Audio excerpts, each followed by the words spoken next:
Have it to you by the beginning of next week. All right, thank you very much.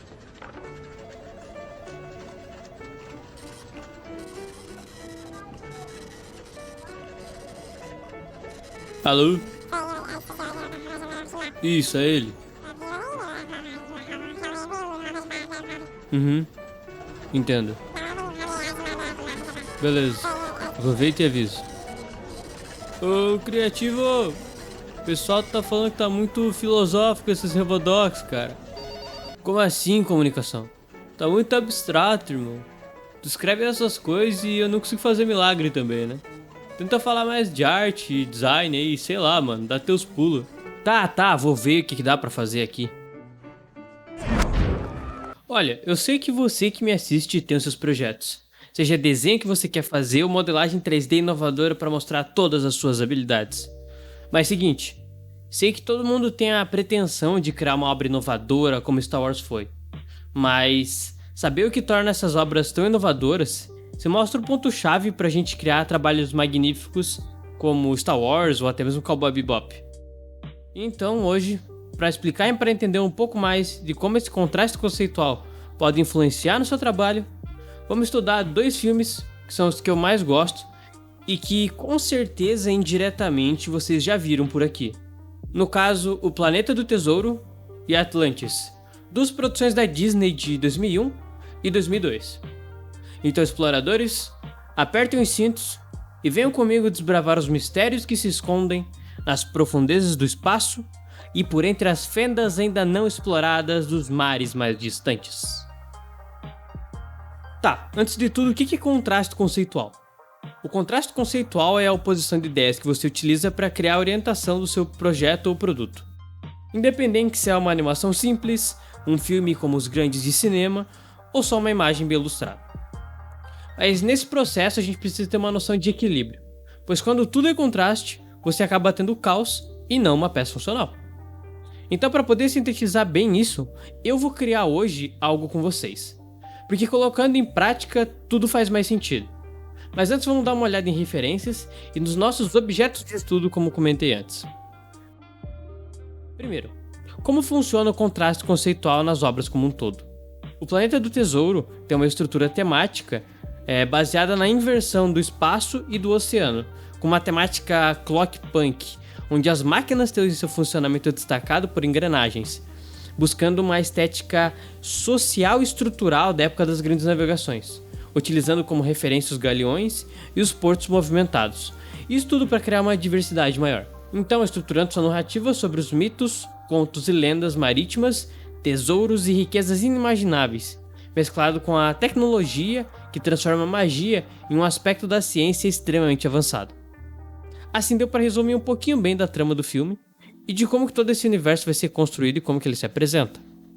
Tá, mas como que essas influências de contraste vão ajudar a contar a história na obra? Bom, só com essas informações você não precisa ter visto o filme completo para entender como que o universo do filme funciona. Então, prestando atenção em apenas alguns quadros, você consegue entender o espaço ao redor, a temática que a obra trata e decidir se você se interessa por isso ou não. E isso não vai ser só com esse filme, mas com todos os outros filmes e até mesmo com o trabalho que você está querendo apresentar.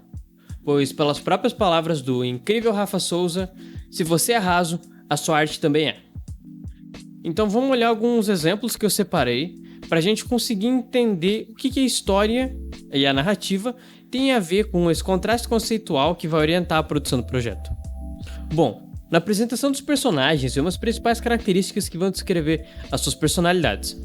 Por exemplo, o cozinheiro, que utiliza as extensões mecânicas para facilitar o seu trabalho e compensar na mão a agilidade e versatilidade que o corpo não tem, tanto pela debilitação na perna quanto pelo porte físico. O professor tenta se preparar para tudo e mesmo assim se sente ameaçado pelo externo. Então busca encontrar um conforto e uma proteção em um traje espacial, que só deixa ele mais desajeitado e desprotegido, pois vemos quando a nave começa a voar que essa armadura e essa proteção não é tão bom assim. O robô é só uma amostra da tecnologia existente que está nesse mundo. Os fios soltos destacam ainda mais que falta alguma coisa naquele personagem, como se ele tivesse estragado. Então só de olhar para esses personagens a gente pode ter uma ideia de como que a estrutura tecnológica desse mundo funciona. E isso vai ser muito importante para a conclusão da narrativa, pois assim como os próprios prompts mostram, eles deixam a obra mais real, pois tem toda uma preparação funcional para que os barcos voem e para que as velas solares coletem energia. Tanto que a própria conclusão do filme, a gente só acredita que aquilo funciona porque a gente é apresentado ao funcionamento dessas tecnologias no início da obra. Sendo assim, a gente consegue se inserir melhor no espaço e na tensão apresentada pela narrativa. Aqui os perigos são orgânicos, justamente por situar a narrativa através do cenário, dos personagens, sem necessariamente precisar perder tempo com explicações sobre o funcionamento das máquinas. Até como podemos ver em outras obras, essas abordagens acabam enriquecendo o trabalho ao invés de limitar uma visão científica dentro desse mundo. Assim como o canal Entre Planos comenta em sua análise sobre o filme Dois Irmãos. Pois nessa análise, além de ser extremamente rica em conteúdo, mostra uma orientação mais cinematográfica sobre as obras e que ainda vai conciliar muito com a ideia de contraste conceitual desse vídeo. Agora vamos dar uma olhada em Atlantis para ver como o contraste funciona dentro da construção do mundo e da narrativa. Aqui, como podemos perceber, o cenário tem uma ligação muito maior com o contexto narrativo porque enfatiza a relação de poder dos personagens e como são suas personalidades, seja pelas formas ou até mesmo pelo posicionamento na aventura. A obra, diferente do detalhamento dado nos prompts do Planeta do Tesouro, apresenta uma estrutura narrativa pela funcionalidade dos maquinários e de como os outros personagens vão interagir para construir a narrativa, destacando suas formas e cores, pois por mais que sejam apenas coadjuvantes sem nome, o peso da sua presença ainda é referenciado. Tanto tem um momento que eles entram na caverna e após o ataque abaixam um fator significativo, dando um tempo específico para que os outros que se mantiveram de pé ainda no esquadrão possam trabalhar o luto e lidar com a perda de amigos queridos que os acompanharam em outras aventuras, mostrando assim como que a perda que existe para os personagens secundários pode ser também para os nossos aventureiros principais. Esse fator vai ser de extrema importância porque essa insignificância e fragilidade da vida é destacado pelos cenários ao redor. Tanto que Milo sai de uma sala pequena, abafada e opressora para um mundo completamente novo, grande, desconhecido, misterioso, contrastante das páginas dos seus livros acadêmicos. E aqui nessa obra o contraste conceitual fica mais demarcado ainda, pois uma civilização perdida que beira ao tribalismo em sua construção social é extremamente evoluída tecnologicamente pela magia que existe ao redor, trazendo conceitos de modernidade para uma versão mais rústica que acaba servindo de contraposição para o steampunk, por assim dizer, que a gente via antes nos submarinos, nas caldeiras e em todo aquele outro maquinário pesado. Então o contraste de ambas as obras podem ser descritos assim: Planeta do Tesouro. Aspectos antigos em um passado extremamente evoluído, referenciando as navegações, pois aqui a tecnologia mostra o quão grandioso é a existência em relação a todo o universo, por mais que em dimensões insignificantes, pois aqui a aventura vai além do que os olhos podem ver no brilho das mais belas estrelas. Atlantis.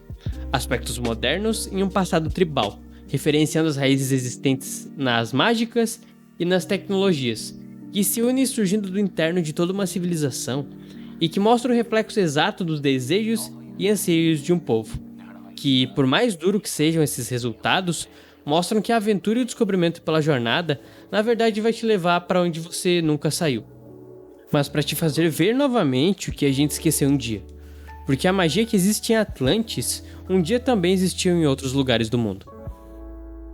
Tá, e agora que a gente entendeu isso um pouco melhor a partir dessas obras, conseguimos começar a trabalhar com um contraste conceitual. Mas vamos aos poucos, ok? Primeiro, precisamos decidir como e qual vai ser o contexto narrativo que queremos criar para essas obras. Aqui você precisa entender em qual espaço sua obra vai se situar e como você pretende desenvolver ela. Então, mais importante de tudo, vamos delimitar algumas restrições. Eu, no meu caso, quero criar uma obra referenciando esses dois filmes, algo que seja especial e grandioso, porém mágico e místico como se fosse de alguma civilização antiga. Ok, a gente tem a ideia inicial aqui, mas eu ainda preciso do conceito da minha história. Conceito. Um aventureiro descobre uma civilização antiga já perdida, mostrando o caminho de volta para as estrelas. Ok, eu acho que isso já funciona um pouquinho melhor para mim. Agora que temos o contraste que eu quero trabalhar nessa ilustração, a gente precisa definir aonde que isso se passa e também quem é esse aventureiro. Bom, eu recomendo muito antes de iniciar um estudo desse, que você resuma a criação inicial das thumbnails, pois aqui o conceito ainda pode mudar. Então crie uma nova camada no Photoshop e vamos começar a separar as referências para a criação, pois já tem uma delimitação, então fica muito mais fácil de produzir. Mas o que eu quero produzir? Bom, eu quero um cenário que seja amplo e que o personagem esteja interagindo com ele. E que esse personagem ele precisa ser solitário, já que é uma civilização antiga e desconhecida e perdida e remota. Então a gente vai ter um personagem e o cenário. Mas qual lugar do mundo isso vai se passar? Vai ser real ou vai ser fictício? Eu busquei referências no próprio Brasil para situar mais ainda a minha narrativa, mais especificamente na Amazônia brasileira, tentando situar ela como berço da minha história. E eu vou usar de referência as imagens da Atlantis que comentei antes. Ótimo! Agora nosso projeto já começa a criar uma cara própria, mas mesmo assim a ideia ainda está muito abstrata, então vamos para as thumbs. Aqui já consigo apresentar alguma narrativa de interesse do mundo e de como o personagem vai se posicionar nessa jornada. Mas quem é esse personagem e como ele estaria nesse mundo? Bom, como meu foco é outro, que é o cenário, eu não vou detalhar muito o personagem, mas ainda vou criar uma ideia inicial, para que você que me assiste consiga também situar o personagem na narrativa que estamos criando agora. Bom, eu não sou a melhor pessoa para criar um personagem, é muito menos para falar da criação de personagens. Mas mesmo que ele seja só um coadjuvante para a peça principal do seu trabalho, no meu caso o cenário, ele ainda vai ser um ponto muito importante. Por isso, ao criar o explorador da capa de chuva, eu pensei em 3 principais fatores para que ele seja reconhecido facilmente. 1. A silhueta marcante, com isso ele se torna reconhecível e se destaca do resto. Pois nesse contexto, se você agora apresentando o personagem vê um triângulo amarelo, você reconhece que ele é o explorador da capa de chuva. 2. Funcionalidade. A cor se destaca dentro do contexto por mais escuro que fique a arte, ou até mesmo diferente em relação aos valores de cores. Então aqui a gente já tem uma proteção para ele, já que isso vai se passar na Amazônia, porque vai estar chovendo, então ele precisa de uma capa de chuva que proteja ele. 3. Como que ele vai passar uma ideia? Ele é um triângulo amarelo.